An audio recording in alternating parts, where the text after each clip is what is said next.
In the city of stars where dreams are made, a drama of love, betrayal, and mystery took place. But this wasn't just another Hollywood story. Celebrated actor Robert Blake's life turned into a noir thriller. Robert Blake rose from a challenging childhood to become an icon in American television. Remembered for his role as the gritty detective in Beretta, Blake was no stranger to playing characters entangled in the murky world of crime. But could he have predicted that his own life would mirror those dark narratives? Enter Bonnie Lee Bakley, a woman with a complicated past and an ambition that led her into the arms of celebrities. Their unlikely union set the stage for this twisted Hollywood mystery.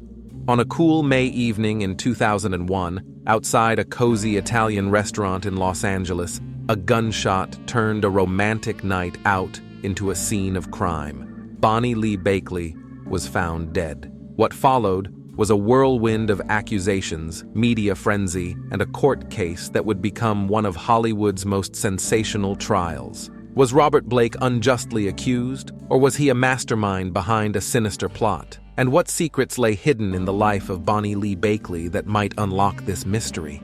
Born on September 18, 1933, in Nutley, New Jersey, Michael, who would later become known as Robert Blake, stepped into the world of entertainment at a tender age. His journey wasn't one of instant glamour. It was marked by early hardships, with a childhood spent in poverty and a family struggling to make ends meet.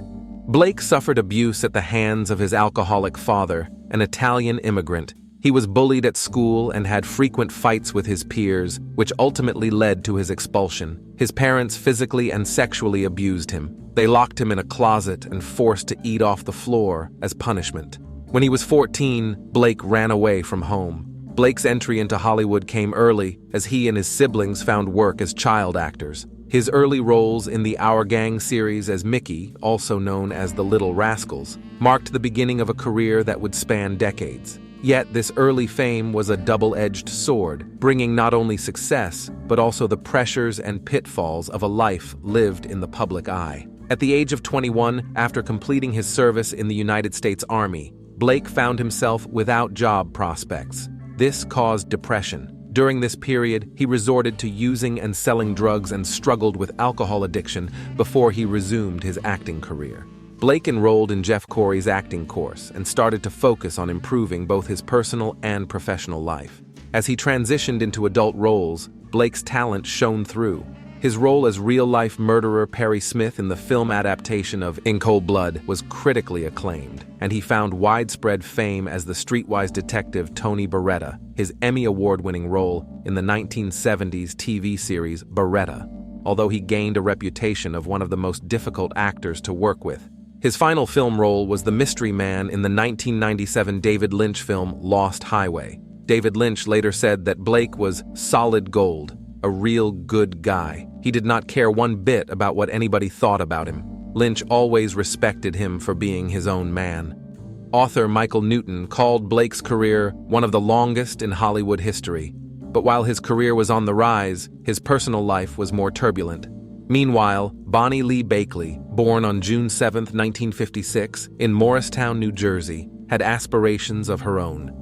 Bakley's life was a stark contrast to Blake's. Her pursuit of fame and money led her through a series of relationships with various men, including celebrities. Her quest for a glamorous life was relentless and often mired in controversy. She was arrested several times for drug possession and her Lonely Hearts scam, where she advertised for a male companion in magazines and then asked them to send her money for rent or travel expenses.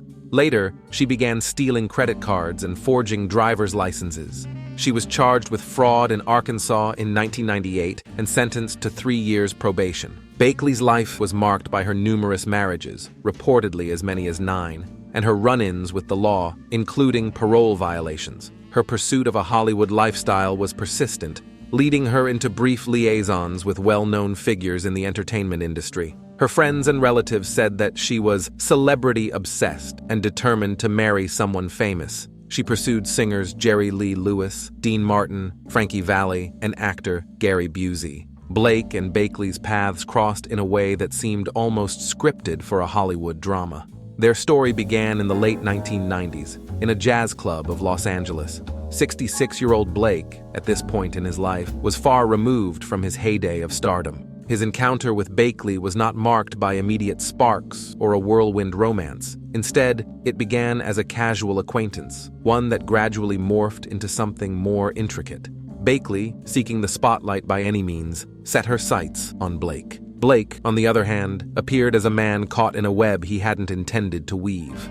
It was a union born from circumstances as complex as the individuals themselves. The turning point came when Bakley became pregnant.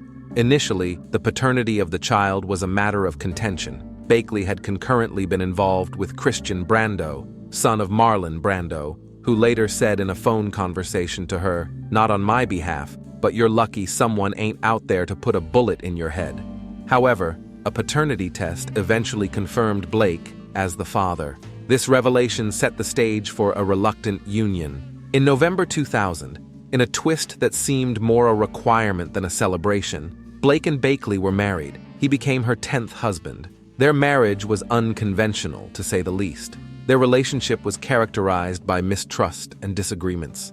Bakley lived separately in a guest house on Blake's property, and their interactions were reportedly strained and distant. The foundation of their marriage was rocky, built on the unstable ground of Bakley's past and Blake's reluctance. Blake also hired a private investigator to find more information about his wife. He subsequently discovered that Bakley had persisted in running her Lonely Hearts scheme, even while they were married. Blake was disillusioned, reportedly unhappy with Bakley's continued communication with other men and her manipulative tendencies. Bakley, for her part, seemed to be navigating a life she had sought, but found fraught with challenges. There were also claims of fear and allegations of threats. Bakley, in letters to friends, expressed fear for her safety, while Blake's frustration with the marriage became increasingly evident. As tensions grew, so did the complications in their lives. The couple's life together was marked by unease and discord, a far cry from any semblance of marital bliss. The stage was set for a tragedy. What really happened on that cool May night that turned a troubled marriage into a true Hollywood mystery? May 4th, 2001, Los Angeles. A city where the line between reality and drama often blurs. It was on this evening that Robert Blake and Bonnie Lee Bakley's strained relationship reached its culmination. The couple dined at Vitello's, an Italian restaurant in Studio City, a spot frequented by Blake. They were eating a pasta dish named after Blake. The unsuspecting customers were witnessing the prelude to a grim chapter in Hollywood's true crime history. After their meal, Blake and Bakley returned to their car, parked on a dimly lit side street. What transpired in the next few moments would become the subject of intense scrutiny and speculation. Bakley, seated in the passenger seat of their car, was shot in the head. Blake claimed that he had returned to the restaurant to retrieve a handgun he carried for protection and had left behind. It was during these moments, he asserted, that an unknown assailant fatally shot Bakley. Upon returning to the car, Blake found his wife bleeding and unresponsive. In a panic, Blake rushed to a nearby house for help. The call to 911 was made, and the quiet street was soon ablaze with the flashing lights of police and emergency vehicles. Bakley was swiftly transported to the hospital, but it was too late. The mysterious circumstances of her death immediately raised questions. As news of the murder broke, the media descended upon the scene. The story of a celebrated Hollywood actor and a murdered wife was sensational. The initial investigation focused on Blake's movements and actions that night, piecing together a timeline that would become crucial in the case. The gun Blake had retrieved from the restaurant was not the murder weapon. This fact only deepened the mystery. Who could have wanted Bakley dead? Was it a random act of violence, or was Blake himself involved? These were the questions that began to swirl around the case. Blake's demeanor in the aftermath of the murder drew attention. His actions, his account of the events, and his apparent lack of emotion became points of scrutiny. The detective story Blake had once portrayed on screen was now his reality. But in this narrative, he was a potential suspect. The quiet streets of Studio City became the epicenter of a high-profile investigation. Robert Blake, once an admired actor, now found himself under the intense scrutiny of the Los Angeles Police Department. The search for the murder weapon, along with forensic analysis, became a key focus for the detectives. Also, Blake's actions on the night of the murder were dissected. His return to the restaurant, his apparent shock upon discovering Bakley, and his subsequent call for help. Every detail was scrutinized. Investigators sought to verify his alibi and timeline, piecing together the moments that led to Bakley's death. Blake, meanwhile, maintained his innocence, asserting he had no part in his wife's murder. The Los Angeles Police Department examined various leads, sifting through Bakley's past relationships and potential enemies. Bakley's background, including her previous marriages and connections, came under the spotlight. Yet, as the investigation progressed, the focus increasingly turned towards Blake himself. Detectives scrutinized over 900 pieces of evidence linking Blake and Bakley and conducted interviews with more than 150 people. This led to what was described as compelling and conclusive evidence pointing to Blake's responsibility. After an exhaustive investigation in April 2002, Robert Blake was arrested. The charge, the murder of his wife. This offense carried a possible death penalty. Blake's longtime bodyguard was charged with conspiracy. The arrest sent shockwaves through Hollywood and beyond. The actor, who had once played roles of justice seekers, was now on the other side of the law. The public reaction was mixed. For some, Blake's arrest was a twist. For others, it seemed an inevitable conclusion, given the circumstances. Blake's defense team geared up for a legal battle, insisting on his innocence and pointing to the lack of direct evidence linking him to the murder. So what twists and revelations emerged as the case went to court? The trial of Robert Blake for the murder of Bonnie Lee Bakley was set against the backdrop of Hollywood, a fitting scene for a case that had already captivated public attention. The stage was set for a legal showdown that would be as dramatic as any script Blake had ever performed.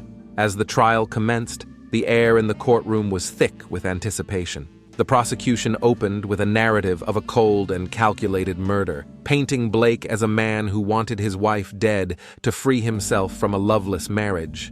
Bakley used to record phone calls. In the audio tapes, Blake was captured accusing Bakley of betraying him, citing her broken promise to undergo an abortion. Captain Jim Tatreau later said about Blake's motive, Robert Blake had contempt for Bonnie Bakley. He felt that he was trapped in a marriage that he wanted no part of, and quite frankly, the entire situation was not one of his liking at all. Prosecutors built their case, relying on circumstantial evidence. Blake's alibi, that he had returned to the restaurant to retrieve his handgun, was scrutinized.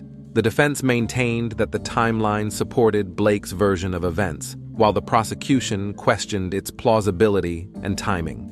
A busboy at the restaurant disputed a part of Blake's story, informing the police that he had cleared the couple's table and did not see a gun. The witnesses at the restaurant said they didn't see Blake return either.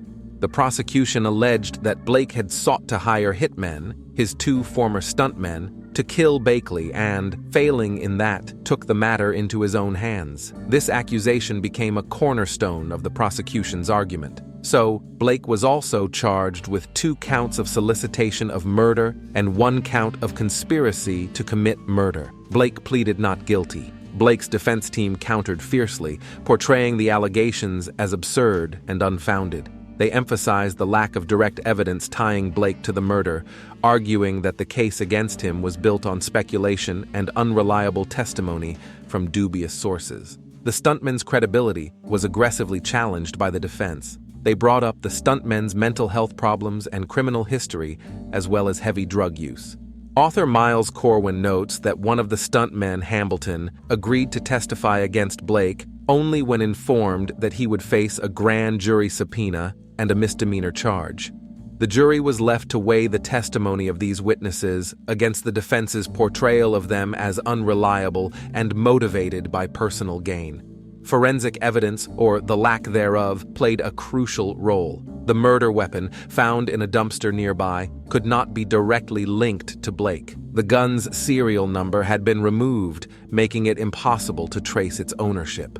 The lack of sufficient gunshot residue on Blake's hands and clothes was highlighted by the defense, casting doubt on the prosecution's narrative. As the trial neared its conclusion, the prosecution urged the jury to see through Blake's celebrity status and convict him based on the evidence presented. The defense, on the other hand, implored the jury to consider the lack of direct evidence and the questionable credibility of key witnesses. The culmination of the Robert Blake trial, one of Hollywood's most riveting court dramas, had arrived. The air in the courtroom was electric with anticipation as the jury returned with their verdict. This decision would not just seal Blake's fate, but also leave an indelible mark on public perception of justice in celebrity cases. The verdict was read, not guilty. Blake, facing life in prison, trembled with emotion and sobbed. The courtroom erupted in a mix of emotions, relief from Blake's supporters, disbelief and outrage from others. The acquittal of Robert Blake left many stunned, questioning the outcome of a trial that had seemed, at times, to lean heavily against him. Shelley Samuels, the junior prosecutor who handled the case, later said that the prosecutors had no forensic evidence implicating Blake in the murder, and that they could not tie him to the murder weapon. While Los Angeles District Attorney Stephen Cooley called Blake a miserable human being and the jurors incredibly stupid to fall for the defense's claims. The aftermath of the trial was a challenging period for Robert Blake.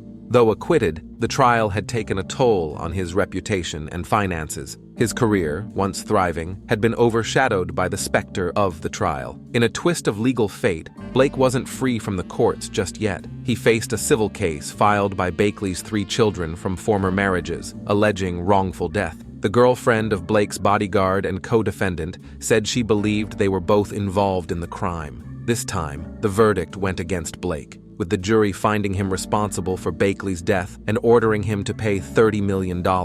This verdict only added to the complexity of the case's narrative.